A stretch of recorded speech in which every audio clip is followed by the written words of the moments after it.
Hello, എല്ലാവർക്കും നമസ്കാരം. Leo's ഫാമിങ്ങിൻ്റെ YouTube ചാനലിലേക്ക് എല്ലാവർക്കും സ്വാഗതം. ഇന്നും നമ്മൾ പറയുന്നത് പോത്ത് എരുമയുടെ തീറ്റ എങ്ങനെ കൊടുക്കാം എന്നുള്ളതിനുള്ള ഒരു വീഡിയോ ആണ് നമ്മൾ ചെയ്യുന്നത്. അപ്പോൾ മിക്കവാറും ആളുകളും കൈത്തീറ്റ എന്തെങ്കിലും ചെറിയ രീതിയിൽ നമ്മൾ കൈത്തീറ്റ കൊടുത്താലേ ഒറ്റങ്ങൾക്ക് ഒരു വളർച്ചയുടെ ചെറിയൊരു മാറ്റം കാണാൻ സാധിക്കുകയുള്ളൂ. അപ്പോൾ നമ്മൾ ഒരു ദിവസം നമുക്ക് ഒരു 20 രൂപയിൽ ചുരുങ്ങണ രീതിയിൽ നമുക്ക് തീറ്റ ക്രമീകരിക്കണം. എന്തെന്ന് വെച്ചാൽ ഇപ്പോൾ തീറ്റകൾക്ക് ഇപ്പോൾ അത്യാവശ്യം വിലയൊക്കെ ഉണ്ട്. കൈത്തീറ്റ കൊടുക്കുമ്പോൾ ഇപ്പോൾ ഗോതമ്പിൻ്റെ തവിട്, അത് ചോളത്തവിട്, ഇതിനൊക്കെ ഒരു 30 രൂപ വരെ മുകളിലുണ്ട് വില.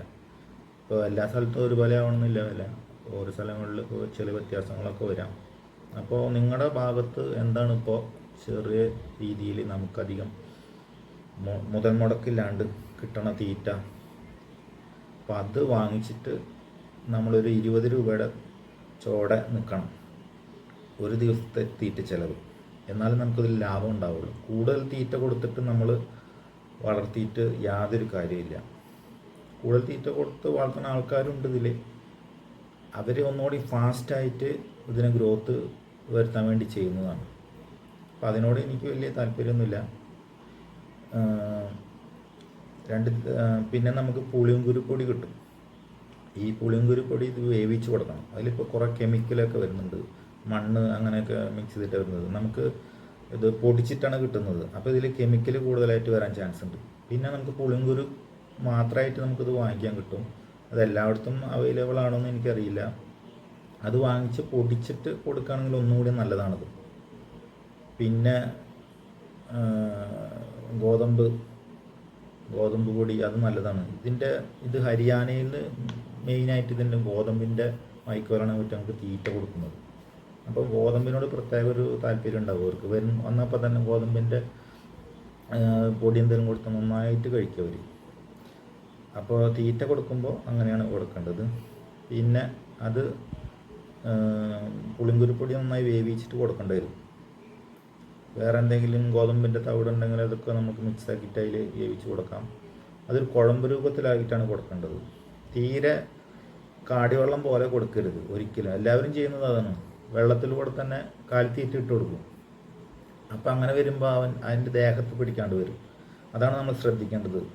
ഇതിൽ 4 അറകൾ വരുന്നുണ്ട് വെറ്റങ്ങൾക്ക്. അപ്പോൾ അതിലേക്ക് ഓരോന്നും സെപ്പറേറ്റ് ആയിട്ട് പോകണം. അതിപ്പോൾ ഓരോന്നും റൂമനിലേക്ക് പോകുമ്പോൾ സെപ്പറേറ്റ് ആയിട്ട് പോകുമ്പോഴാണ് അതിൻ്റെ ദേഹത്ത് അതിൻ്റെ വ്യത്യാസങ്ങൾ വരുള്ളൂ, ശരീരം നന്നാവുകയുള്ളൂ. അപ്പോൾ അത് ശ്രദ്ധിക്കണം. തീറ്റ വേറെ കൊടുക്കുക, വെള്ളം വേറെ കൊടുക്കുക. തീറ്റ കൊടുക്കുമ്പോൾ കുറച്ച് കുട്ടിന് പീരാന്നുള്ള പോലെ ലെവലിൽ കൊടുക്കുക. അധികം ലൂസായിട്ട് കൊടുക്കരുത്, കുറച്ച് രീതിയിൽ കൊടുക്കുക. പിന്നെ നമ്മൾ ടോണിക്ക് ഷാർക്കഫോൾ എന്ന് പറഞ്ഞിട്ടൊരു ടോണിക് ഉണ്ട്. അത് നല്ലൊരു ടോണിക് തന്നെയാണ്. അത് കൊടുത്താൽ അത്യാവശ്യം വിറ്റാമിൻസും മിനറൽസൊക്കെ ഉള്ള ഒരു ടോണിക് തന്നെയാണ് ഷാർക്കഫോൾ. എൻ്റെ കയ്യിലില്ല. അത് ഞാൻ വാങ്ങിക്കുമ്പോൾ നിങ്ങൾക്ക് അതിൻ്റെ ചിത്രം കാണിച്ചു തരാം. പിന്നെ ഞാൻ കഴിഞ്ഞ വീഡിയോയിൽ പറഞ്ഞാൽ ഒരു ഗ്യാസിൻ്റെ മരുന്നാണിത്, തൈറൽ. ഇതാണ് തൈറൽ മരുന്ന്, TYREL. ഇത് ഗ്യാസിന് ഇതിൻ്റെ പകുതി കൊടുത്താൽ മതിയാവും. പെട്ടെന്ന് തന്നെ റിസൾട്ട് കിട്ടും നമുക്കിത്. അതാണ് ഈ മരുന്നിൻ്റെ പ്രത്യേകത. ഇതാണ് ഞാൻ പറഞ്ഞത്, എപ്പോൾ നമ്മുടെ കയ്യിലും ഉണ്ടായിരിക്കേണ്ട ഒരു മരുന്നാണിത്. ഇത് എമർജൻസി ആയിട്ടുള്ള മരുന്നാണ്. ഇത് കഴിഞ്ഞിട്ടുണ്ടെങ്കിൽ അപ്പം തന്നെ വാങ്ങിച്ചു വയ്ക്കാൻ ശ്രമിക്കുക. ചിലപ്പോൾ എല്ലായിടത്തും ഇത് കിട്ടണമെന്നില്ല. അപ്പോൾ ഇത് കയ്യിലില്ലെങ്കിൽ പ്രശ്നങ്ങൾ കൂടുതൽ ഭയങ്കര മോശമായിട്ടുള്ള അവസ്ഥയിലേക്ക് പോകും. അപ്പോൾ അത് ശ്രദ്ധിക്കുക. പിന്നെ ഈ ചോറ് കൊടുക്കുന്നതിൻ്റെ കാര്യങ്ങൾ ഞാൻ പറഞ്ഞല്ലോ. ചോറും മറ്റുള്ള കാര്യങ്ങളും മെല്ലെ കൊടുത്ത് പരിശീലിപ്പിക്കുക. ഇപ്പോൾ അടുത്തന്നെ ഞാനിപ്പോൾ ഒരു ന്യൂസ് കണ്ടു. ഈ പൊറോട്ട കൊടുത്തിട്ട് അത് പശു ചത്തത്, പശുവോ പോത്തോ പശുവാണെന്നുണ്ട്. അപ്പോൾ പൊറോട്ടകൾ അങ്ങനത്തെ എന്തെങ്കിലും കൊടുക്കുമ്പോൾ അവറ്റങ്ങൾക്ക് അത് കഴിച്ച് കഴിഞ്ഞിട്ട് വീണ്ടും അയ വെട്ടാൻ വേണ്ടിയിട്ട് എടുക്കുമ്പോൾ അത് വരില്ല അങ്ങോട്ട്. അപ്പോൾ അത് ശ്രദ്ധിക്കുക. പൊറോട്ട അങ്ങനത്തെ സാധനങ്ങളൊക്കെ ഒഴിവാക്കുക. നമ്മൾ ലാഭത്തിന് എന്തെങ്കിലും കിട്ടണ കണ്ടിട്ട് അത് കൊടുത്താൽ നമുക്കിട്ട് പണി കിട്ടും. അപ്പോൾ അത് ശ്രദ്ധിക്കുക. പിന്നെ ശ്രദ്ധിക്കേണ്ടതെന്ന് വെച്ചാൽ ഇത് വേനൽക്കാലത്താണ് കൂടുതൽ തീറ്റയ്ക്കും വെള്ളത്തിനും കുറവ് വരുന്നത്. വേനൽക്കാലത്താണ്. അപ്പോൾ വേനൽക്കാലത്ത് 2 നേരം അവറ്റങ്ങളെ വെള്ളം അടിച്ചിട്ടൊന്ന് തണുപ്പിക്കുക. അവറ്റങ്ങൾക്ക് മെയിനായിട്ട് തണുപ്പാണ് വേണ്ടത്. ഈ തണുപ്പ് കുറച്ച് വെള്ളത്തിൽ കിടക്കാനുള്ള സൗകര്യം ഒരുക്കി കൊടുക്കുകയാണെങ്കിൽ കൂടുതൽ നന്നാവും. അപ്പോൾ ഒന്നുകൂടി വളർച്ച കൂടുതലാവും എന്ന് പറയാം. ഈ വളർച്ച കൂടുതലാകുമ്പോൾ നമുക്കത് കൂടുതൽ ഗുണങ്ങൾ കിട്ടും. പിന്നെ വേനൽക്കാലത്ത് ഇപ്പോൾ തീറ്റ എന്ന് വെച്ചാൽ നമുക്ക് പച്ചക്കറി വേസ്റ്റ് കൂടുതലായിട്ട് ഉപയോഗിക്കാം. പച്ചക്കറി വേസ്റ്റ് കൊടുക്കുമ്പോൾ കൂടുതലായിട്ട് ചീഞ്ഞൊന്നും കൊടുക്കരുത്. അപ്പോൾ അത് ഇൻഫെക്ഷൻ വരും, വയറുവേദന അങ്ങനത്തെ കുറേ കാര്യങ്ങൾ വരും. അപ്പോൾ കൂടുതലായിട്ട് ക്ലീൻ ചെയ്തിട്ട് മഞ്ഞൾപ്പൊടിയൊക്കെ ഇട്ടിട്ട് കൊടുക്കുക. കേബേജിൻ്റെ എല്ലാം കുറച്ച് ഡേഞ്ചറാണ്. അത് എരുമകൾക്ക് കൊടുക്കാൻ പാടില്ല എന്നാണ് ഇപ്പോൾ ഡോക്ടർമാർ പറയണത്.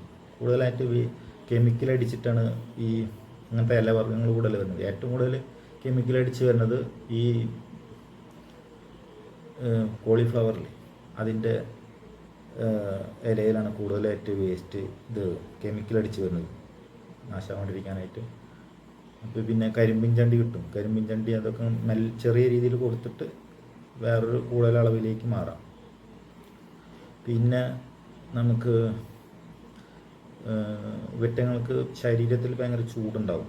അപ്പോൾ ഈ ചൂട് കുറയ്ക്കാൻ വേണ്ടിയിട്ടാണ് നമ്മൾ വേനൽക്കാലത്ത് കൂടുതലായിട്ടും നമ്മളിത് 2 നേരം വെള്ളം അടിച്ചിട്ട് അത് തണുപ്പിക്കുന്നത്. ഇവർക്ക് വിയർപ്പ് ഗ്രന്ഥികളില്ല. അപ്പോൾ വിയർപ്പ് പുറത്തേക്ക് പോകാനുള്ള വേറെ വഴിയൊന്നുമില്ല ഇവർക്ക്. അപ്പോൾ അതിന് വേണ്ടിയിട്ടാണ് നമ്മളിങ്ങനെ വെള്ളം അടിച്ച് കൊടുക്കുന്നത്. വെള്ളം 2 നേരം ചെയ്താലും നല്ല ഗുണം കിട്ടുകയും ചെയ്യുന്നുണ്ട്. പിന്നെ വേനൽക്കാലത്ത് കൂടുതൽ നമ്മളധികം വെയിലത്ത് കെട്ടിയിടരുത്. കുറച്ച് തണലത്തൊക്കെ കെട്ടിടാൻ നോക്കുക. പിന്നെ കുളമ്പ് രോഗം, പിന്നെ കുരലടപ്പൻ, അതായത് കുളമ്പ് രോഗം എന്ന് പറഞ്ഞാൽ കുളമ്പ് രോഗത്തിന് എന്ന് പറയുന്നത് കുളമ്പിൻ്റെ ആ ഗ്യാപ്പിൽ വന്നിട്ട് പഴുത്ത് ചീഞ്ഞിട്ട് വരും. അപ്പോൾ അതിന് ഇഞ്ചക്ഷൻ ഉണ്ട്. അത് മൃഗാശുപത്രിയിൽ പറഞ്ഞാൽ അവർ വന്നിട്ട് ചെയ്തു തരും. അത് ഫ്രീ ആയിട്ടാണെന്ന് തോന്നുന്നു ചെയ്യണത്. അത് ചെയ്താലും ഈ വായുവിൽ കൂടിയാണ് അത് അസുഖങ്ങൾ വരുന്നത്. അപ്പോൾ നമുക്കതിനധികം കൺട്രോൾ ചെയ്യാൻ പറ്റില്ല, അത് വരും. അപ്പോൾ അത് മാക്സിമം നമ്മൾ ശ്രദ്ധിക്കുക. അപ്പോൾ തന്നെ നമുക്കത് ട്രീറ്റ്മെൻറ്റ് തുടങ്ങിയാൽ കുഴപ്പമൊന്നും ഉണ്ടാവില്ല. പിന്നെ നമുക്ക് വരുന്നത് മൃഗാശുപത്രിയിൽ അത്യാവശ്യം നമുക്ക് സേവനങ്ങൾ കിട്ടും. ഈ ടോണിക്കും കാര്യങ്ങളും മരുന്നൊക്കെ. അപ്പോൾ എമർജൻസി ആയിട്ട് എന്തെങ്കിലും വരുമ്പോൾ പ്രൈവറ്റ് ഡോക്ടർമാരൊക്കെ വിളിക്കുക. അല്ലെങ്കിൽ ഇങ്ങനത്തെ മൃഗാശുപത്രികൾ വഴി നമ്മൾ കൂടുതൽ ചെയ്യുന്തോറും നമുക്ക് പൈസ ചിലവുകൾ നമുക്ക് കുറഞ്ഞു കിട്ടും. ഡോക്ടർമാർ വരുന്നതിന് നമുക്കിപ്പോൾ എന്തെങ്കിലും വണ്ടിക്കൂലി മാത്രം കൊടുത്താൽ മതിയാവും. പിന്നെ ചില ആളുകൾ ചില ഡോക്ടർമാർ നല്ല പൈസ വാങ്ങിക്കുന്നവരുണ്ട്. അത് ഓരോ സ്ഥലങ്ങളിൽ വ്യത്യസ്തമായിരിക്കും. അത് ശ്രദ്ധിക്കുക. അപ്പോൾ അങ്ങനെ നമുക്ക് ഇതിനെ വളർത്തുന്നതിൻ്റെ ചിലവ് കുറയ്ക്കാൻ പറ്റും. അതാണ് മെയിനായിട്ട് നോക്കേണ്ടത്. പിന്നെ വിരഗുളിക അവിടെ നിന്ന് തന്നെ കിട്ടും. അപ്പോൾ ഞാൻ പറഞ്ഞ പോലെ വിരഗുളിക മാസം കൊടുക്കരുത്. ഒരു 5-6 മാസം കൂടുമ്പോഴോ അല്ലെങ്കിൽ ഒരു കൊല്ലത്തിൽ കൊടുത്താൽ മതിയാവും. പിന്നെ നമുക്ക് വരുന്നത് പോത്തിൻ്റെ കയറ് വാങ്ങിക്കുമ്പോൾ നന്നായി ശ്രദ്ധിച്ച് വാങ്ങിക്കുക. നല്ല കമ്പനിയുടെ കയറ് വരുന്നുണ്ട്. മാരുതി എന്ന് പറഞ്ഞിട്ട്, മാരുതി ഈ ഹനുമാൻ്റെ ചിത്രമുള്ളൊരു കയറ് വരുന്നുണ്ട്. അത് നല്ല ബ്രാൻഡ് കയറാണ്. അപ്പോൾ അത് വാങ്ങിക്കുക. പിന്നെ വട്ടക്കയർ ഇടുന്നതിനനുസരിച്ചിട്ട് വട്ടക്കയറിട്ടിട്ട് നമ്മൾ അതിലൊരു വട്ടക്കണ്ണി എന്ന് പറയും. 2 സൈഡും ഇങ്ങനെ ഗ്യാപ്പ്, 2 സൈഡിലും നമുക്കിങ്ങനെ ഇത് പിടിക്കാൻ പറ്റുന്നത്, കയറ് ഇടാൻ പറ്റുന്നത്. അപ്പോൾ അതിങ്ങനെ തിരിഞ്ഞിങ്ങനെ ഇരിക്കും. അപ്പോൾ നമുക്ക് കയറ് മോശമായിട്ട് വരില്ല, നാശമാവില്ല. അതായത് കയറിങ്ങനെ പിരിഞ്ഞിട്ട് കംപ്ലൈൻറ്റ് വരും. അപ്പോൾ അതിന് വേണ്ടിയിട്ട് നമ്മൾ ഉപയോഗിക്കുന്നതാണ് ഈ വട്ടക്കണ്ണി. അപ്പോൾ കയറിന് കംപ്ലൈൻറ്റ് വരില്ല. അപ്പോൾ അങ്ങനത്തെ കാര്യങ്ങൾ നമുക്ക് വാങ്ങിക്കാൻ കിട്ടും. ഇത് നല്ല സ്ട്രോങ് ആയിട്ടുള്ളതാണ്. 10-80 രൂപ ഉള്ളൂ. ഞാൻ ഉപയോഗിക്കുന്നതാണ്. എൻ്റെ 2 എരുമകളിൽ ഒരു എരുമയ്ക്ക് അത് ഉപയോഗിക്കുന്നുണ്ട്.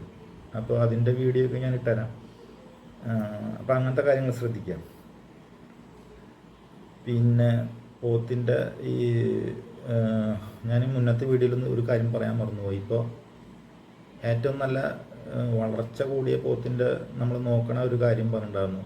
അപ്പോൾ അതിൻ്റെ സ്കിന്ന് നന്നായിട്ട് പേപ്പർ തൊലിയുടെ അത്രയും സോഫ്റ്റായിരിക്കും. വലിച്ചിങ്ങനെ പിടിച്ച് നോക്കുമ്പോൾ അറിയാം സോഫ്റ്റായിട്ടിരിക്കും. അപ്പോൾ അതാണ് ഒന്നുകൂടി നല്ല ക്വാളിറ്റി പറയുന്നത്. അപ്പോൾ ഇതാണ് ഇപ്പോൾ ഇന്ന് പറയാനുള്ളത്. ഇനിയിപ്പോൾ ഈ വീഡിയോ അപ്പം വൈൻഡപ്പ് ചെയ്യാം. അപ്പോൾ അടുത്ത വീഡിയോയിൽ കൂടുതൽ ഡീറ്റെയിൽസ് പറയാം. കുറച്ചുകൂടി കാര്യങ്ങൾ പറയാണ്ട്. പോത്തിന് വെള്ളം കൊടുക്കുമ്പോഴൊക്കെ നമ്മൾ ശ്രദ്ധിക്കേണ്ട കുറേ കാര്യങ്ങളുണ്ട്. പോത്ത് വെള്ളം കുടിക്കുമ്പോൾ നമ്മൾ കുനിഞ്ഞിട്ട് അവരെ തലയുടെ മുകളിൽ നമ്മുടെ തല പിടിക്കരുത്. പോത്ത് പെട്ടെന്ന് വെള്ളം കുടിച്ചിട്ട് തലണ്ട് നന്നായി പൊന്തിക്കും പെട്ടെന്ന്. അതിലൂടെ നമ്മുടെ തലയ്ക്ക് പരിക്ക് പറ്റും. അപ്പോൾ പോത്തിനെ കൂടുതലായിട്ടും അങ്ങനത്തെ കാര്യങ്ങൾ ശ്രദ്ധിക്കാൻ മനസ്സിലാക്കുക. ഞാൻ അടുത്ത വീഡിയോയിൽ ബാക്കിയുള്ള കാര്യങ്ങൾ പറയാം. ഓക്കെ.